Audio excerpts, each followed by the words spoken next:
പിണറായി വിജയന്റെ മകൾ വീണ വിജയൻ തട്ടിപ്പുകാരിയാണെന്ന് വൈരാഗ്യം കൊണ്ട് ആരും വിളിച്ചു പറയുന്നതല്ല. എല്ലാ തെളിവുകളുമായി വന്ന് ഇ.ഡി. പറയുന്നതാണ്. ഈ തെളിവെല്ലാം അവരുടെ കയ്യിൽ ഇന്നും ഇന്നലെയും കിട്ടിയതല്ല. പണ്ട് പിണറായിയുടെ ഭരണമുള്ളപ്പോൾ വർഷങ്ങൾക്ക് മുൻപ് തന്നെ ഇ.ഡിയുടെ കയ്യിൽ ഇതെല്ലാം ഉണ്ട്.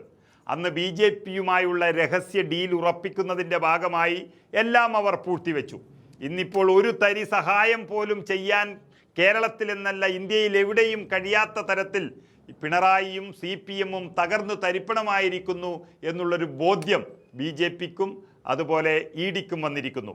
ഇനിയും വീണ വിജയന്റെ തട്ടിപ്പ് കേസ് അന്വേഷിക്കാതിരുന്നാൽ ഇവിടെയുള്ള VD സതീശൻ സർക്കാർ പണിയൊപ്പിക്കും എന്ന് അറിഞ്ഞുകൊണ്ട് തന്നെയാണ് ആ നാണക്കേടാകുന്നതിന് മുൻപ് ഇ.ഡിയും മോഡിയും കൂടി പൊടി തട്ടിയെടുത്തിരിക്കുന്നത് ആ കേസ്.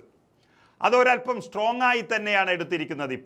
ഇന്നിപ്പോൾ ഇതേ കൊച്ചിയിൽ ഇ.ഡി ഡയറക്ടർ രാഹുൽ നവീൻ്റെ നേതൃത്വത്തിൽ അടിയന്തര യോഗം ചേരുകയാണ്. വീണയെ അകത്തിടാനുള്ള എല്ലാ സാധ്യതകളും തെളിഞ്ഞു വന്നു കഴിഞ്ഞു. രാഹുൽ നവീൻ വിളിച്ച നിർണായക യോഗം രാവിലെ തന്നെ കൊച്ചിയിൽ നടക്കുന്നു. വീണ അടക്കമുള്ളവർക്കെതിരായ തുടർ നീക്കം മാത്രമാണ് ഇതിൽ തീരുമാനിക്കുന്നത് എന്നാണ് അറിയുന്നത്. കാരണം ഇന്നത്തെ ദിവസം മറ്റൊരു വിധി കൂടി ഹൈക്കോടതിയിൽ നിന്നും വരാനുണ്ട്. വീണയുടെ വീട്ടിൽ പരിശോധനയ്ക്കെത്തിയ ഇ.ഡി ഉദ്യോഗസ്ഥരെ ആക്രമിച്ചതിലും ചർച്ച നടക്കുന്നുണ്ട്. മാസപ്പടി കേസിലെ ഉദ്യോഗസ്ഥർ യോഗത്തിൽ പങ്കെടുക്കുന്നു എന്നുള്ളതാണ് ഇതിലേറ്റവും പ്രധാനപ്പെട്ടത്. അതായത് വീണ വിജയനെ എങ്ങനെ ഇതിൽ കൈകാര്യം ചെയ്യണം എന്നുള്ളതാണ് ഏറ്റവും പ്രധാനം. മറ്റുള്ളത് ശശിധരൻ കർത്തയുമായി ബന്ധപ്പെട്ട കേസുകൾ ഇന്ന് ഹൈക്കോടതിയിൽ നിന്നും വിധി വരാനിരിക്കെ അത് വീണ വിജയന് ബാധകമല്ല എന്നുള്ളത് കൊണ്ട് ആ കേസിൽ ഇന്ന് വ്യക്തമായൊരു തീരുമാനത്തിലെത്തുകയാണ്. അവരെ അറസ്റ്റ് ചെയ്യാനും ചോദ്യം ചെയ്യാനുമുള്ള എല്ലാ നടപടികളും ഇ.ഡി കൈക്കൊള്ളും എന്നാണ് അറിയുന്നത്. അഭിഭാഷക സംഘത്തെയും ഹൈക്കോടതിയിലെ ASG അടക്കമുള്ളവരെയും ഡയറക്ടറുടെ യോഗത്തിൽ വിളിച്ചിരിക്കുകയാണ്. കഴിഞ്ഞ ദിവസം ഹൈക്കോടതി സിംഗിൾ ബെഞ്ചിൻ്റെ ഉത്തരവിന് പിന്നാലെയാണ് മുൻ മുഖ്യമന്ത്രി പ്രതിപക്ഷ നേതാവ് കൂടിയായ പിണറായി വിജയന്റെ വീട്ടിലടക്കം ഇ.ഡി റെയ്ഡ് നടത്തിയത്.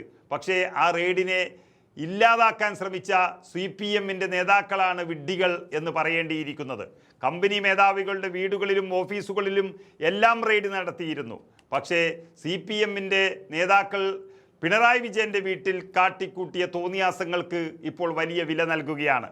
ഇതിന് പിന്നാലെയാണ് CMRL കമ്പനി ഹൈക്കോടതിയിൽ ഒരു അപ്പീൽ നൽകിയത്. ഇ.ഡി അന്വേഷണത്തെ ചോദ്യം ചെയ്തുകൊണ്ട് CMRL നൽകിയ ഹർജി സിംഗിൾ ബെഞ്ച് തള്ളിയതാണ്. എന്നാൽ ഇതിനെതിരെ കമ്പനി നൽകിയ അപ്പീലാണ് ഇന്ന് ജസ്റ്റിസുമാരായ രാജാ വിജയരാഘവൻ, KV ജയകുമാർ എന്നിവരടങ്ങിയ ഡിവിഷൻ ബെഞ്ച് പരിഗണിക്കുന്നത്. കേസിൽ ഇന്ന് വിധി പറയുന്നതുവരെ കരിമണൽ കമ്പനിക്കെതിരെ തുടർ നടപടികൾ പാടില്ല എന്ന് കോടതി നിർദ്ദേശിച്ചതാണ്.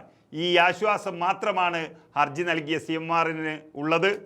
ഇനി മുൻ മുഖ്യമന്ത്രിയുടെ മകൾ വീണയ്ക്കെതിരെ ഇ.ഡി രംഗത്ത് വരുന്നതിന് ഒരു തടസ്സവുമില്ല. പക്ഷേ ഇതുവരെ ഒരു നടപടികളും എടുത്തിട്ടില്ല. എന്നാൽ ഇന്ന് ചേർന്ന യോഗത്തോടെ വീണ വിജയന്റെ കാര്യത്തിൽ തീരുമാനമാകുമെന്ന സൂചനയാണ് ഇപ്പോൾ പുറത്ത് ലഭിക്കുന്നത്. വീണ വിജയന്റെ കമ്പനിയായ എക്സാലോജിക് സൊല്യൂഷൻസിന് സേവനങ്ങൾ നൽകാതെ 1,72,00,000 രൂപ നൽകിയെന്നാണ് കേസിൽ പറയുന്നത്. അതിൻ്റെ തെളിവുകളെല്ലാം അവരുടെ കയ്യിലുണ്ട്. അതായത് കള്ളപ്പണം വെളുപ്പിക്കലാണ് പദ്ധതി. ഒരു മുഖ്യമന്ത്രിയായിരുന്ന ഒരാളുടെ മകൾ ആ മുഖ്യമന്ത്രിയായിരുന്ന സമയത്ത് തന്നെ ഇത്തരത്തിലുള്ള ഒരു രാജ്യദ്രോഹ കുറ്റം ചെയ്തിട്ടുണ്ടെങ്കിൽ അതിൻ്റെ പിന്നിലെ ശക്തിയും ധൈര്യവും ആരായിരിക്കും എന്നുള്ളത് എല്ലാവർക്കും നന്നായി അറിയാം. അത് തന്നെയാണ് ഇ.ഡിയും കണ്ടെത്തിയിരിക്കുന്നത്. അതിനുള്ള ശിക്ഷ നൽകാതെ പിന്നോട്ടില്ല എന്നുറപ്പിച്ചിരിക്കുന്ന ഇ.ഡിയെ അടിച്ചുടയ്ക്കാൻ നോക്കിയിട്ടൊന്നും കാര്യമില്ല. അതവർ ചെയ്ത ഏറ്റവും വലിയ വിഡ്ഢിത്തമാണ്. ഒരു ചെറിയ ചെറുത്തുനിൽപ്പ് പാർട്ടിയെ ഉപയോഗിച്ച് നടത്താൻ നോക്കിയ പിണറായിക്ക് ഇപ്പോൾ യഥാർത്ഥത്തിൽ കൈ തളരുകയാണ്. മകളുടെ കയ്യിൽ വീഴുന്ന വിലങ്ങോർത്തിട്ട് ഭരണത്തിൻ്റെ മറവിൽ കാട്ടിക്കൂട്ടിയ തോന്നിയാസങ്ങൾ ഓരോന്നോരോന്നായി തിരിഞ്ഞുകൊത്തുമ്പോഴേക്കും പണ്ട് കൂടെ ഉണ്ടായിരുന്നവർ ആരും ഇപ്പോൾ കൂടെയില്ല എന്നുള്ള തിരിച്ചറിവും പിണറായി വിജയന് വന്നിരിക്കുന്നു.